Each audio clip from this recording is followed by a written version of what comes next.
اے اہل کتاب، یعنی اے یہودیوں اور اے نصرانیوں، جن کا ذکر جو ہے پیچھے ہوا، ان کو خطاب ہے کہ اہل کتاب، قد جاءکم رسولنا، تحقیق آ چکا تمہارے پاس ہمارا رسول، یعنی حضرت محمد صلی اللہ علیہ وسلم، یبین لکم، جو کھول کے بیان کرتے ہیں، واضح کر کے بیان کرتے ہیں تمہارے لیے، یعنی تمہارے نفع کے لیے، کثیراً، بہت ساری چیزیں، مما کنتم تخفون من الکتاب، جن کو تم چھپاتے رہے ہو اپنی کتاب میں سے، میری کتاب کے وہ احکامات، ایک تو وہ احکامات چھپائے انہوں نے جو کہ آپ صلی اللہ علیہ وسلم کی بعثت سے متعلق تھے، اور آپ صلی اللہ علیہ وسلم کے اندر جو نشانیاں تھیں نبوت کی اور رسالت کی، جو انہوں نے اپنے عوام کو بتانی تھی تاکہ آپ پر لوگ جو ایمان لاتے، تو ان نشانیوں کو انہوں نے چھپایا، اور بہت سارے احکامات جو تورات اور انجیل میں تھے ان کو بھی وہ چھپاتے تھے، جیسے رجم کا حکم، کہ خیبر کے علاقے میں ایک شخص جو بڑے خاندان کا تھا یہودیوں میں سے، اس نے شادی شدہ تھا، اس نے ایک چھوٹے خاندان کی عورت جو شادی شدہ تھی اس کے ساتھ جو ہے زنا کیا۔ اب اس کا جو ہے لوگوں کو خبر ہوئی تو جو عوام تھے انہوں نے کہا کہ ہمارے اوپر تو تم حد لگاتے ہو رجم کی، اور یہ بڑی ذات کا جو یہودی ہے اس کو بھی رجم کرو، اور تو انہوں نے جو ہے اس بات کے اوپر متفق نہ ہوئے، اور لوگوں کو جو ہے ٹھنڈا کرنے کے لیے انہوں نے کہا کہ ہم جو ہے حضرت محمد صلی اللہ علیہ وسلم سے جو ہے فیصلہ کراتے ہیں کہ ہو سکتا ہے وہ ہمارے بارے میں کوئی نرمی کا فیصلہ کرے۔ تو ان کا ایک وفد جو ہے وہ مدینے میں آیا، اور ان کے اپنے یہودی بھی جو تھے اور علماء وہ بھی اس کے اندر جو موجود تھے، تو حضور اقدس صلی اللہ علیہ وسلم نے یہودی علماء میں سے ایک عالم کو بلا کے یہ اس سے پوچھا کہ یہ بتاؤ کہ تورات کے اندر زنا کا جو حکم ہے اس کو پڑھ کے سناؤ۔ تو اس نے تورات کھولی، اور اس میں جو حکم تھا زنا کا، اس کا اول اور آخر تو پڑھا، لیکن درمیان میں جو سزا کا حصہ تھا اس کو اس نے حذف کر دیا۔ تو جب اس نے ایسے کیا تو حضرت عبداللہ بن سلام بھی اس مجلس میں موجود تھے، وہ بھی یہودیوں کے علماء تھے اور تورات کو خوب اچھی طرح سے جانتے تھے، تو انہوں نے کہا کہ اس عدو اللہ نے، اللہ کے دشمن نے جو ہے وہ خیانت کی، اور جو ہے بات کو چھپا گیا، اور پھر جو صحیح اس کی عبارت تھی تورات کی وہ پڑھ کے سنائی، جس کے اندر جو ہے ان کی کتاب میں بھی زنا کا جو ہے شادی شدہ شخص اگر زنا کرے تو اس کی سزا جو ہے وہ رجم تھی۔ تو یہ وہ چیزیں تھیں جو کہ وہ چھپاتے تھے اپنی کتاب میں سے، کہ اپنی مرضی کے احکامات تو ظاہر کر دیتے تھے، لیکن جہاں ان کو لگتا تھا کہ فلاں شخص کو، خاص طور سے مالدار شخص کو، بڑے مرتبے اور درجے والے شخص کو کوئی نقصان پہنچتا ہے، تو اپنی کتاب میں سے بعض احکامات کو وہ چھپا لیتے تھے۔ تو یہ فرمایا جا رہا ہے کہ تم اپنی کتاب میں سے جن باتوں کو چھپاتے ہو تو یہ رسول صلی اللہ علیہ وسلم جو ہے اس کو بیان کرتے ہیں۔ در حقیقت یہ اہل کتاب کو ایمان لانے کی دعوت دی جا رہی ہے، اور ایک ایسی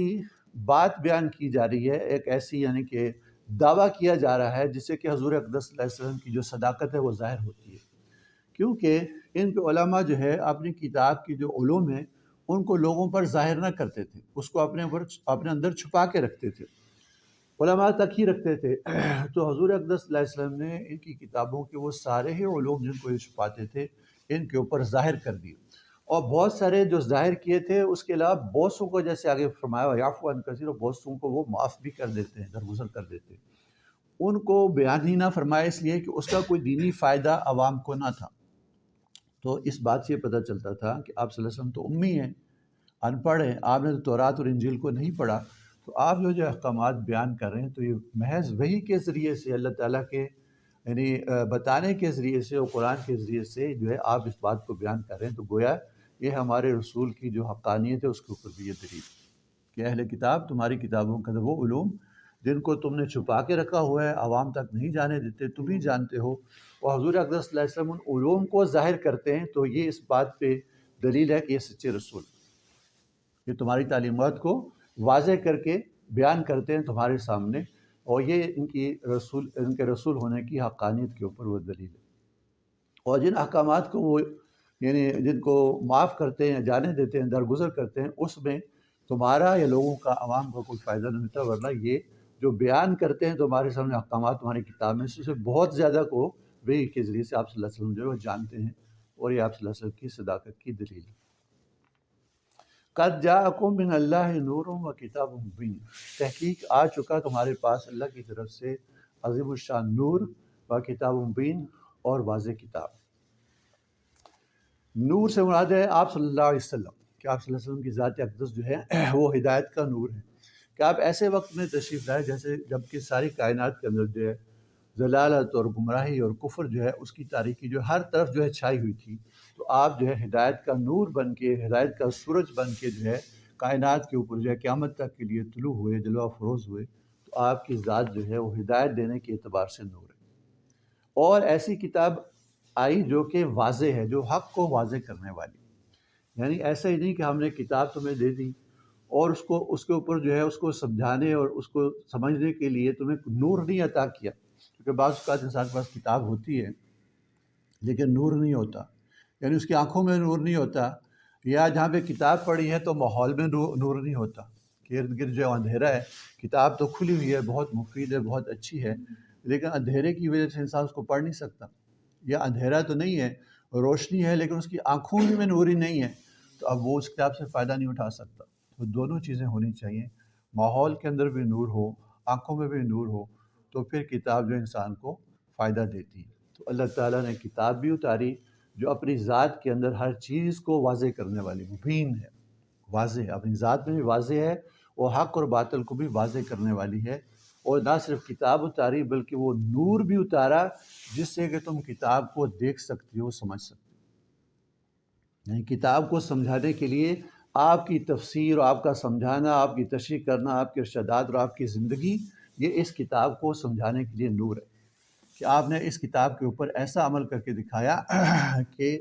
ہر شخص جو اس بات کو جان سکے، سمجھ سکے کہ اس کتاب کے اندر اللہ کے کیا احکامات ہیں۔ تو آپ اپنی ذات کے اندر نور ہیں، آپ اپنے سمجھانے کے اندر نور ہیں، اپنے ارشادات کے اندر جو نور ہیں، تو آپ کو اللہ تعالیٰ نے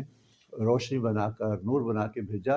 تاکہ اس کتاب کو آپ سمجھائیں۔ وہ کتاب جو اپنی ذات کے اندر واضح ہے اس کو مزید واضح کریں تاکہ لوگوں تک جو ہے وہ ہدایت پہنچے۔ اس کو آگے بیان فرمایا جا رہا ہے،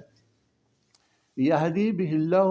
من اتبع رضوانہ سبل السلام۔ اب اس نور سے اور اس واضح کتاب سے کس کو فائدہ پہنچتا ہے اس کا بیان ہے۔ یہدی بہ اللہ، ہدایت فرماتے ہیں، بھی اس کتاب کے ذریعے سے اور اس نور کے ذریعے سے اللہ تعالیٰ، کن کو؟ من اتبع رضوانہ، جو اللہ تعالیٰ کی خوشنودی کا طالب ہو، کہ جس کے دل کے اندر طلب ہو، جس کے دل کے اندر طلب ہو اور اس طلب کے مطابق جو ہے وہ کوشش بھی کرے۔ من اتبع رضوانہ، جو اللہ تعالیٰ کی خوشنودی کا طلبگار ہو، یعنی اس کی کوئی اور غرض نہ ہو اس کتاب کو پڑھنے پڑھانے سے اور سننے سے، بلکہ وہ خالی ذہن ہو، اپنے دل کو بھی ہر طرح کے خیالات سے اور جذبات سے جو وہ خالی کرے، اور محض اس کی منشا اور مقصد کیا ہو کہ اللہ کی رضا جوئی، جو اللہ تعالیٰ کی رضا جوئی اور خوشنودی کا طالب بن کے اس